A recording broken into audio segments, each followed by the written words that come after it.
हमेशा जो जगह जैसी दिखाई देती है, क्या वाकई में वो जगह वैसी होती है? कभी सोचा है अगर आप भगवान के दर्शन कभी मंदिर जाते हो, किसी मंदिर जाते हो और आपको वहां से धक्का देकर बाहर निकाल दिया जाए तो? सोचने वाली बात है ना। इस कहानी के दो भाग हैं, दोनों एक दूसरे से जुड़े हुए हैं। मेरा नाम विक्रांत है, विक्रांत ठाकुर। दरअसल मेरे साथ हुआ ये हादसा आज से काफी साल पुराना है। मैं और मेरी पत्नी शिखा एक रोज किसी गांव के एक मंदिर तक गए थे। कहते हैं वहां मन्नतें पूरी होती हैं। दरअसल हमारी शादी को 7 साल हो चुके हैं और अब तक हमें कोई संतान नहीं थी। उस वजह से हम दोनों थोड़े परेशान थे। रात को सफर तय कर हम सुबह सुबह मंदिर पहुंच गए। पुजारी जी से बात की, मन्नत की रस्में पूरी की और हम वहीं आसपास यहाँ वहाँ टहलने लगे। जब हम वहाँ आसपास घूम रहे थे तो हमने देखा कि वहीं थोड़ी दूरी पर ऊंचाई पर एक मंदिर था। सोचा कि यहाँ पे आ ही गए हैं तो क्यों ना मंदिर जाके देखा जाए, भगवान के दर्शन कर लें। वो मंदिर ज़्यादा दूर नहीं था, बस कुछ 10-15 मिनट में हम दोनों वहाँ पहुँच भी गए। पर जब हम वहाँ पहुँचे तो देखा कि वो जगह एकदम सुनसान पड़ी थी।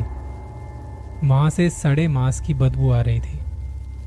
काले पत्थरों से वहाँ कुछ मंदिर जैसा बना हुआ था, पर उसे देख ऐसा लग रहा था मानो यहाँ कोई नहीं आता जाता।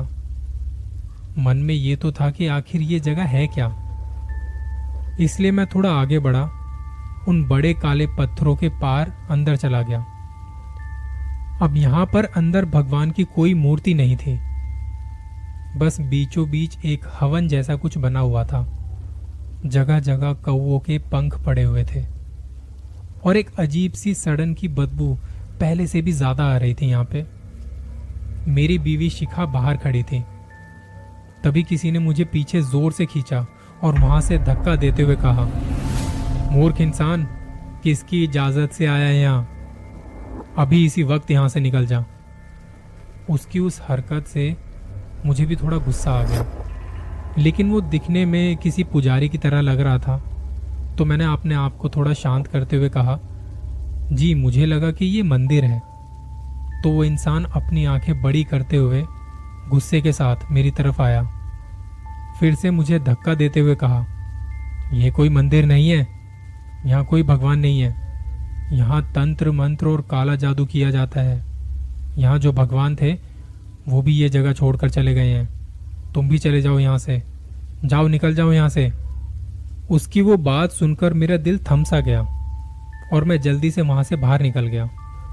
बाहर आकर देखा तो शिखा आसपास कहीं नजर नहीं आ रही थी, तो मैं उसे आवाज देने लगा।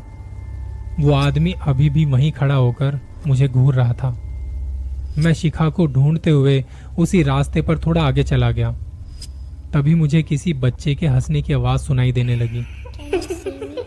सोचा कि ऐसी सुनसान भयानक जगह पर कौन बच्चा हो सकता है। मैंने थोड़ा यहाँ वहां देखा तो एक पेड़ के पीछे मुझे शिखा बैठी हुई दिखाई दी। मैं उसके पास चला गया और उसे आवाज दी, शिखा, यहाँ क्या कर रही हो तुम? मेरे आवाज देते ही पीछे घूमते हुए उसने झट से किसी चीज को अपने पीछे छिपा लिया और थोड़ा हड़बड़ाते हुए मुझे जवाब दिया, नहीं तो बस ऐसे ही बैठी हुई थी। मैंने साफ साफ देखा था वो मुझसे कुछ छिपाने की कोशिश कर रही थी। मैंने 1-2 बार थोड़ा झुकते हुए उसके पीछे देखने की कोशिश की तो वो और पीछे हट गई।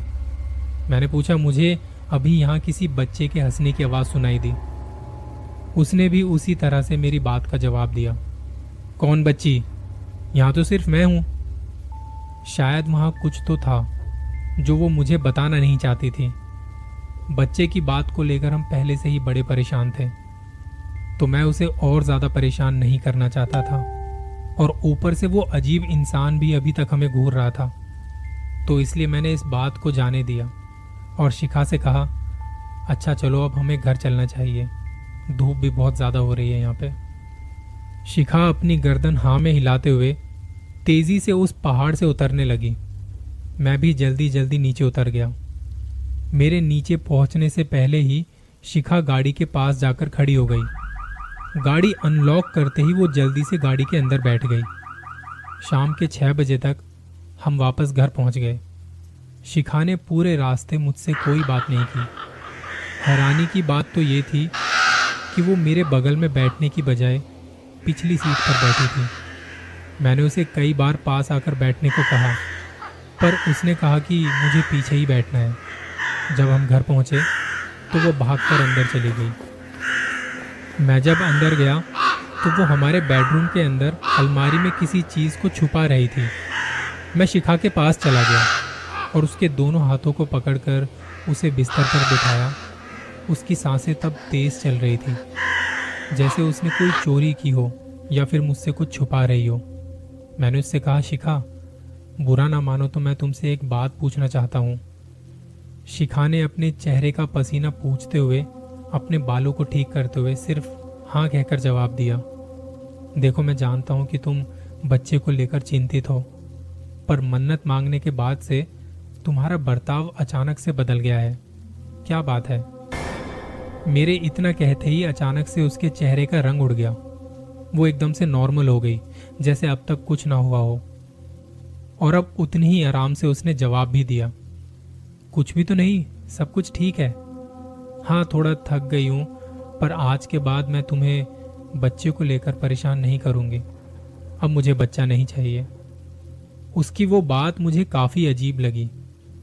मैं उसके आगे कुछ पूछता उससे पहले वो वहाँ से उठकर बाथरूम की ओर चली गई। मैं बस हैरानी भरी नज़रों से उसे देख रहा था।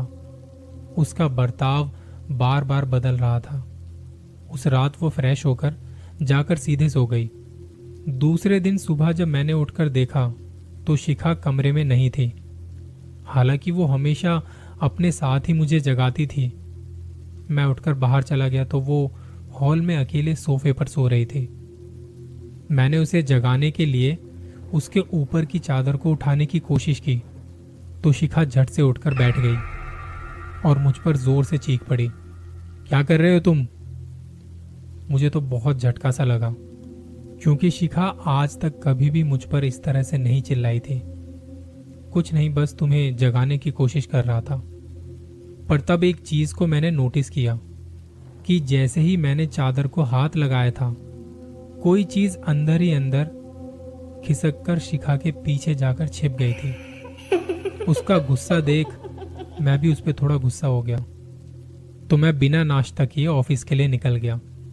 शाम को जब मैं वापस आया तो देखा कि दरवाजा अंदर से बंद था। घर की बैल भी काम नहीं कर रही थी। मैंने कई बार शिखा को आवाज दी, पर उसका भी कोई जवाब नहीं आया। आखिरकार मैंने अपने बैग से चाबी निकाली और दरवाजा खोलकर अंदर चला गया। देखा तो शिखा कमरे में नहीं थी, किचन में भी नहीं थी। तो मैं उसे ढूंढते हुए ऊपर वाले कमरे में चला गया। शिखा वहां पर भी नहीं थी, लेकिन तब मुझे उसके हंसने की और बातें करने की आवाज सुनाई देने लगी। मैंने उस आवाज को गौर से सुनने की कोशिश की। वो आवाज मेरे घर के पीछे के आंगन से आ रही थी।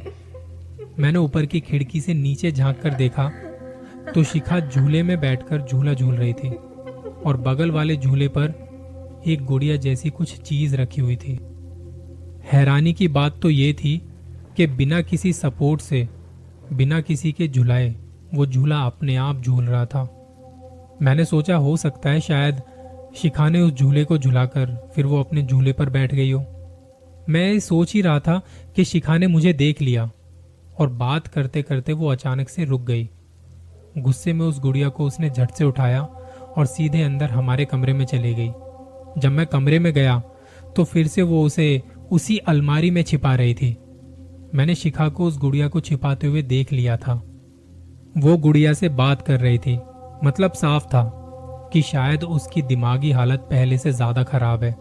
इसलिए मैंने शिखा से थोड़ा शांति से बात करने का फैसला किया और शिखा को आवाज दी, अच्छा, तो कल तुम मुझसे इसे छुपा रही थी, और इसमें छुपाने वाली क्या बात है?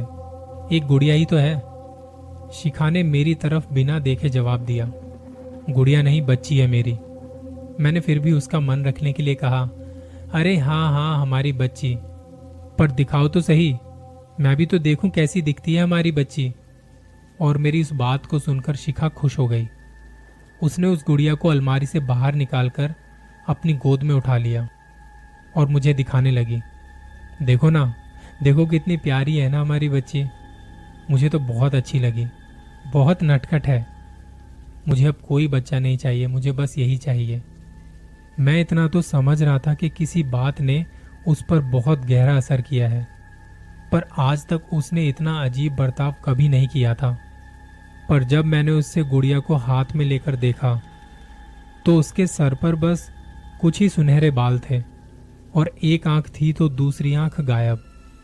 उसके ऊपर लाल रंग की फटी हुई ड्रेस थी और वो गुड़िया जगह जगह मिट्टी से भरी हुई थी। मुझे तो समझ ही नहीं आया कि शिखा को इसमें ऐसा क्या अच्छा लग रहा था, लेकिन शिखा की खुशी के लिए मैंने इस बार कुछ रिएक्ट नहीं किया। मेरे लिए वो सब कुछ मेरी समझ से बाहर था। उस रात खाना खाकर मैं हॉल में ही अपना काम करते हुए बैठा हुआ था। रात के 11 या 11:30 बज रहे थे और मुझे नींद आने लगी थी। काम करते करते मेरी आंखें झपकने लगी थी कि तभी किसी के हंसने की आवाज़ से मेरी नींद उड़ गई। वो शिखा की आवाज़ नहीं थी, वो किसी बच्चे के हंसने की आवाज़ थी। और उसके बाद शिखा के हंसने की आवाज़ आने लगी। मैं उठकर बेडरूम की तरफ चला गया और छुपकर अंदर देखने लगा। देखना चाहता था कि शिखा आखिर क्या कर रही है। शिखा उस गुड़िया को अपने हाथों में पकड़कर उससे बातें कर रही थी। तब शिखा ने उस गुड़िया से पूछा, तुम मुझे बहुत पसंद हो, तुम बहुत अच्छी हो, तुम मुझे कभी छोड़कर तो नहीं जाओगी ना। और सामने का नज़ारा देख मेरी आंखें खुली की खुली रह गई। शिखा की उस बात का गुड़िया ने गर्दन ना में हिलाकर जवाब दिया। वो देख कुछ देर के लिए मेरा दिमाग सुन्न सा हो गया। ऐसा कैसे हो सकता है? मुझे अपनी आंखों पर विश्वास नहीं हो रहा था।